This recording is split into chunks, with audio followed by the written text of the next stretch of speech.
alarm on my wrist does not ring. It vibrates, a gentle, rhythmic pulse against the inside of my arm that pulls me from sleep exactly 3 minutes before 2 in the morning. The room is pitch black and utterly silent. For most of the world, this is the middle of the deep night. But for me, it is the beginning. I slide out of bed, my feet finding the cool hardwood floor. There is no hesitation, no grogginess. My body knows this routine better than it knows how to rest. I move through the dark house by memory, stepping into the bathroom to splash cold water on my face. The shock of the temperature tightens my skin and sharpens my focus. I dress in the dark. The uniform is a tactile checklist of readiness. First, the socks, thick wool to cushion my feet against the concrete floors I will stand on for the next 10 hours. Then the trousers, a houndstooth pattern of heavy cotton, designed to breathe, but withstand the heat of the ovens. I pull on my white undershirt, feeling the cool fabric settle against my back. Finally, the chef's coat. It is starched and stiff. I fasten the double-breasted front, sliding the cloth buttons through their holes one by one. Each button secures a layer of armor. I tie my apron strings around my waist, double knotting them at the front. The tension around my midsection feels supportive, like a hug that says it is time to work. Downstairs, the kitchen is still. I do not turn on the overhead lights. The small blue light of the coffee maker is enough. I prepared it last night. I press the button, and the machine begins its gurgling work, the only sound in the house.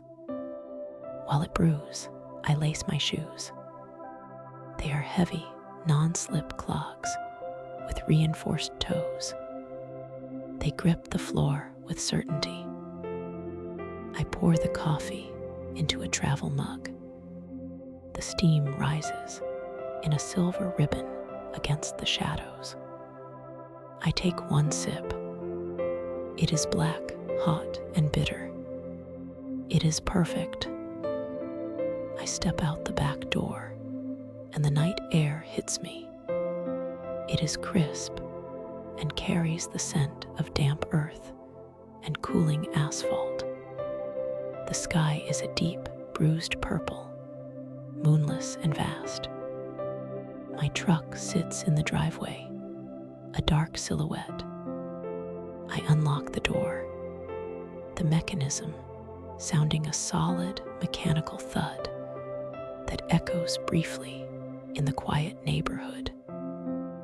The drive is a meditation. The streets are empty. I glide through the sleeping suburbs, watching the houses with their dark windows. I am the guardian of the morning, awake so that they can wake up to something warm. The traffic lights change from red to green just for me, casting long, shifting shadows across the dashboard. The tires hum a low, steady drone against the pavement. I do not listen to the radio. I prefer the sound of the engine and the wind rushing past the side mirrors. I reach the industrial district. The bakery is a brick building on a corner, dark and unassuming. I park in my usual spot, the tires crunching softly over loose gravel. I kill the engine. and silence rushes back in to fill the cab. I sit for a moment, finishing the last of my coffee, watching the steam fog up the windshield. I exit the truck and approach the back entrance. The steel door is cold under my fingertips. I select the brass key from my ring, distinguishing it by its square head. It slides into the cylinder with a smooth, oily friction. I turn it, feeling the heavy tumblers fall into place with a series of precise clicks. The bolt retracts. I push the door open. The smell hits me instantly. It is the signature of the bakery, a complex perfume of toasted grain, caramelized sugar, and the faint, sour tang of fermentation. It is the smell of yesterday's work and today's promise. I flip the breaker switch by the door. The overhead fluorescent lights flicker once, twice, then hum to life, bathing the stainless steel work tables in a clean, white glow. The bakery is motionless. The mixers stand like dormant giants. The wooden workbenches are scrubbed pale and dusted with the ghost of flour. I walk to the back, to the heart of the operation, the deck ovens. These massive units take hours to heat, so they are always the first priority. I turn the heavy black dials. I set the top deck to 450 degrees and the bottom deck to 480. I press the ignition switches. There is a spark, a pause, and then the deep, throaty whoosh of gas catching fire. The pilot lights glow blue, and a low, comforting roar begins to emanate from the steel chambers. I check the proofing box. The humidity gauge is steady. The temperature is cool, holding the dough I shaped yesterday in a state of suspended animation. I wash my hands at the sink, the soap lathering thick and white. I scrub up to my elbows, rinsing with hot water until my skin is pink and clean. I dry them on a fresh towel. The room is warming up. The hum of the ovens, the buzz of the lights, and the cycling of the refrigerator compressor create a symphony of industry. I stand at the center of the room, my hands resting on the cool surface of the butcher block table. I take a deep breath, filling my lungs with the scent of yeast and heat. The day has officially begun. I am ready to bake. The massive planetary mixer is the first engine of the morning. It stands in the corner like a heavy iron sentry, painted a chipped battleship gray. I attach the dough hook, a spiraling arm of stainless steel the size of a human forearm. I press the green button, and the machine hums to life with a low, vibrating thrum that I feel in the soles of my work boots. Into the bowl goes the flour, a white cascade falling from the scoop. Then the water, tempered to exactly 76 degrees Fahrenheit. I watch the hook rotate. At first, the mixture is a shaggy, chaotic mess, tearing and clumping. But I do not rush it. I simply watch. This is the part of the job that requires patience. Slowly, rhythmically, the hook catches the mass, slapping it against the side of the stainless steel bowl. Thwack, thwack, thwack. The sound is hypnotic, a steady metronome for the rest of the kitchen. As the gluten develops, the dough transforms. It changes from a rough, dull paste into something satiny and alive. I reach in to perform the window pane test. I pinch a small piece of the dough and gently stretch it between my thumbs and forefingers. It expands, growing thinner and thinner until it is a translucent membrane, letting the light from the overhead bulbs pass through without tearing. It is ready. I stop the machine. The silence that follows is heavy and sweet. Now comes the bench work. This is where the flow state truly takes hold.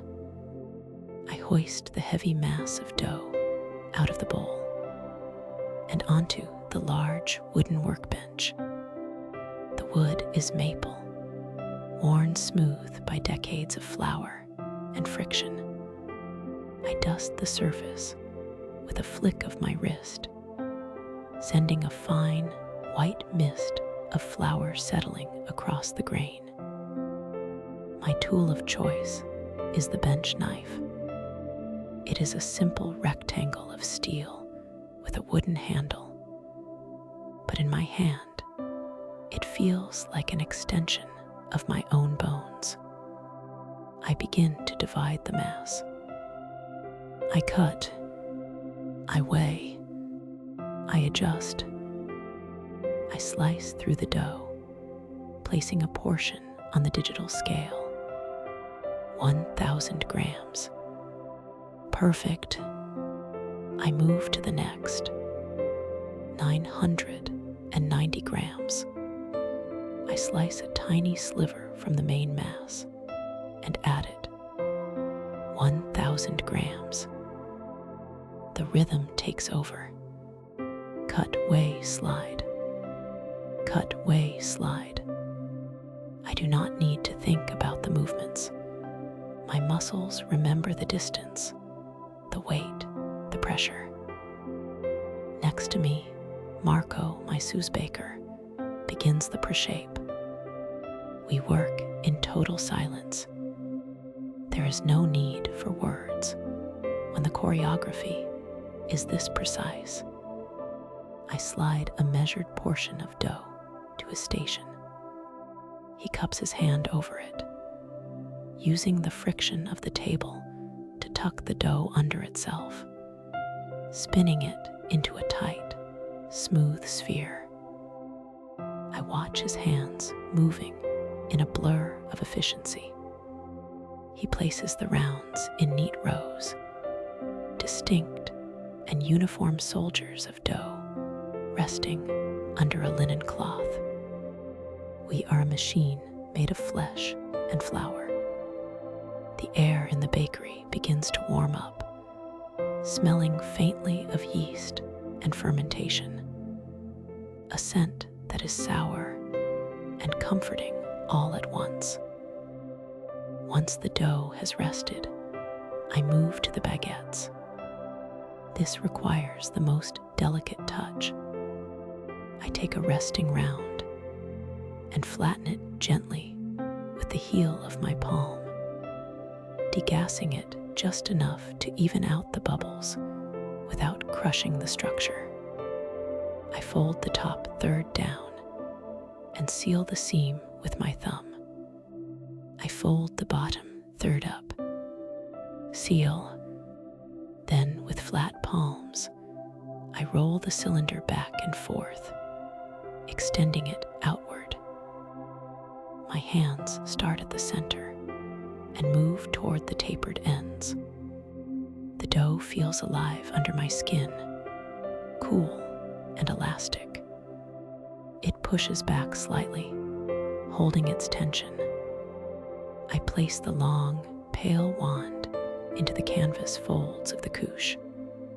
the heavy linen cloth that holds the shape while it rises. One after another. Fold, seal, roll, place. Fold, seal, roll, place. Time becomes irrelevant. The clock on the wall ticks forward, but I measure the morning in trays filled. The repetitive motion quiets the mind. There is no past, no future, only the tactile sensation of flour against fingertips and the satisfying resistance of the dough. Finally, it is time for the oven. I slide the long wooden peel under the loaves. I take the lame, a razor blade curved on a stick. This is the signature. I hold the blade at a shallow 45-degree angle. Slash. I make 5 overlapping cuts down the length of the baguette.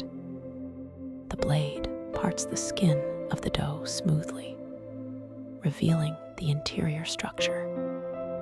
I load them onto the hot stone deck of the oven. I pull the lever for the steam injection. A violent, rushing hiss fills the room as water hits the superheated metal, enveloping the bread in a cloud of moisture that will create the perfect, shattering crust. I close the heavy door. The heat radiates against my apron. The first batch is in. The flow continues. The high heat of the morning rush has finally broken.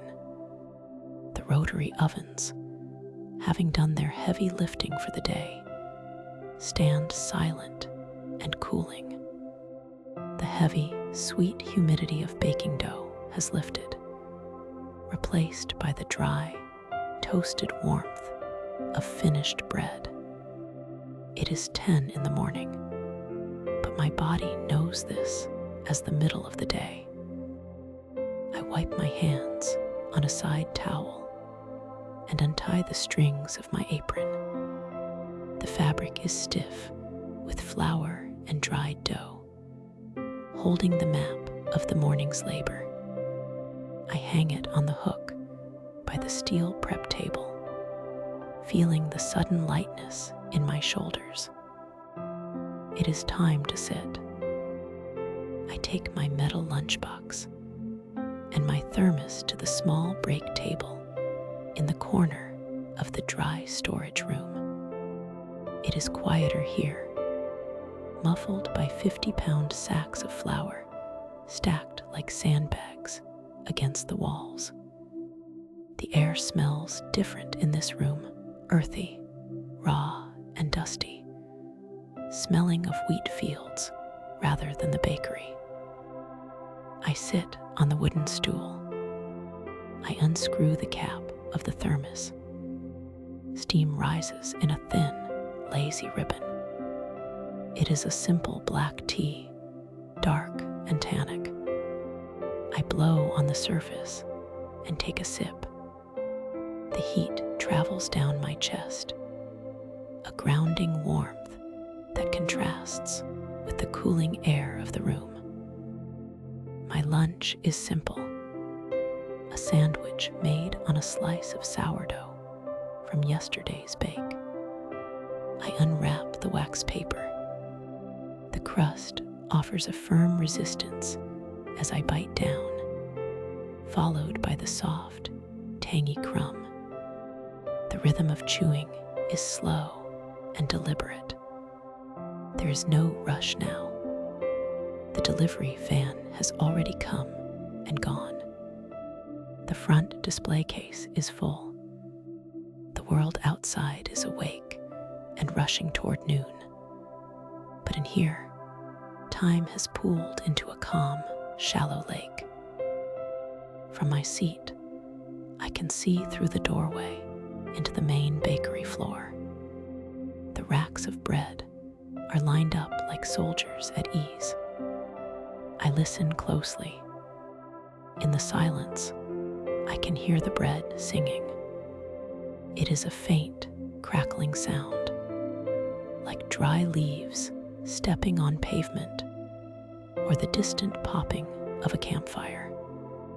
It is the sound of the crusts contracting as they cool, the moisture migrating outward, the structure settling into its final form.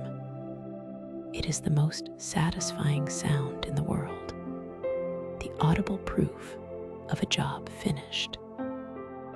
I finish the tea, screwing the cap back onto the thermos with a definitive squeak. I brush the crumbs from the table into my hand and deposit them in the bin. The break is over, but the frantic pace does not return. Now comes the time for maintenance, for care, for preparation. I return to the main bench. It is covered in a fine dusting of flour and small scraps of dough that have dried and hardened. I pick up my bench scraper. It is a simple rectangle of stainless steel with a wooden handle, worn smooth by years of my grip. I place the blade against the wood of the table at a 45-degree angle. I push forward. The metal scrapes against the wood with a rasping shush. I work in long, methodical strips, clearing the surface from left to right. The dried dough curls up and flakes away. I sweep the debris into the trash. I take a damp cloth, fold it into a neat square, and wipe the wood down. The grain of the butcher block deepens in color as it absorbs the moisture, turning a rich, honeyed amber. Now the feeding. I go to the walk-in refrigerator and retrieve the plastic tub housing the starter. This is the heart of the bakery, a culture of wild yeast and bacteria that has been kept alive for 12 years. I set the tub on the scale. I remove the lid. The aroma hits me immediately, sharp, acetic, like green apples and yogurt. I discard all but 200 grams of the culture. It feels wasteful to the uninitiated, but it is necessary for strength. I zero out the digital scale. I pour in 200 grams of tepid water. The stream is clear and steady. I stop exactly when the number hits the target. I take a whisk and break up the stiff starter into the water, creating a milky slurry. Next, the flour, 200 grams of white bread flour, and 50 grams of whole rye for nutrients. I add it to the liquid. I switch to a heavy spatula. I mix. The flour absorbs the water, turning from a dry powder into a shaggy mass, and then into a smooth, thick paste. I mix until there are no dry pockets left. The sound of the spatula slapping against the plastic tub, echoing rhythmically. I scrape down the sides of the tub, ensuring everything is tidy. The starter is fed. It will sit out at room temperature for 4 hours to wake up, to bubble and rise, before being put back to sleep in the cold. I place the lid on loosely, allowing it to breathe. The bakery is clean. The tools are hung. The ingredients are prepped. The cycle is ready to begin again tomorrow. The final timer of the shift chimes, soft, digital chirp that signals the end of the production cycle. I walk to the deck oven for the last time today. Through the glass, I see the baguettes have achieved a deep, burnished copper color. I grip the handle of the peel, sliding the long wooden paddle under the loaves with a practiced, fluid motion. I pull them out, and the heat washes over me one last time, carrying the scent of toasted wheat and caramelized crust. I transfer the bread to the cooling rack. As the baguettes hit the cool air of the bakery, they begin to sing. It is a faint, crackling sound, the song of the crust contracting as it cools. 1,000 tiny fractures forming on the surface that promise a perfect crunch. I stand there for a moment, just listening to the bread settle. The racks are now full. It is a wall of abundance. Sourdough boule, golden croissants, dark rye loaves, and pastries glazed with apricot jam all sit in neat, military rows. I take a moment to survey the work. 7 hours ago, this was just 50 pounds of flour, a bucket of water, and a jar of starter. Now it is food. It is finished. I turn my back on the cooling racks and face the workstation. The cleanup is not a chore. It is the closing ceremony of the shift. I pick up my bench scraper, the metal extension of my hand. I run the blade across the wooden butcher block table at a 45-degree angle. It gathers the dusting flour and bits of dried dough into a neat pile. I sweep the debris away, leaving the wood smooth and pale. Next comes the hot, soapy water. I dip a thick sponge into the bucket and wring it out until it is just damp. I wipe down the stainless steel surfaces. Long, broad strokes, left to right, top to bottom. The steel gleams under the fluorescent lights, reflecting the clean kitchen back at me. I wipe the mixer, tracing the curve of the heavy iron stand, removing a smudge of flour from the speed dial. I polish the knobs of the oven. I gather my tools: the lame, the scraper, the thermometer, and the shears. I wash them, dry them, and place them back in their leather roll. I tie the leather strap, securing the bundle. Everything is exactly where it belongs, ready for the baker who will come in tomorrow morning to start the cycle all over again. I untie my apron. It is heavy with the day's work, stiff with flour and spotted with butter. As I pull the loop over my head, I feel my shoulders drop an inch. The physical weight of the job is removed. I hang the apron on its hook in the locker room and sit on the wooden bench to change my shoes.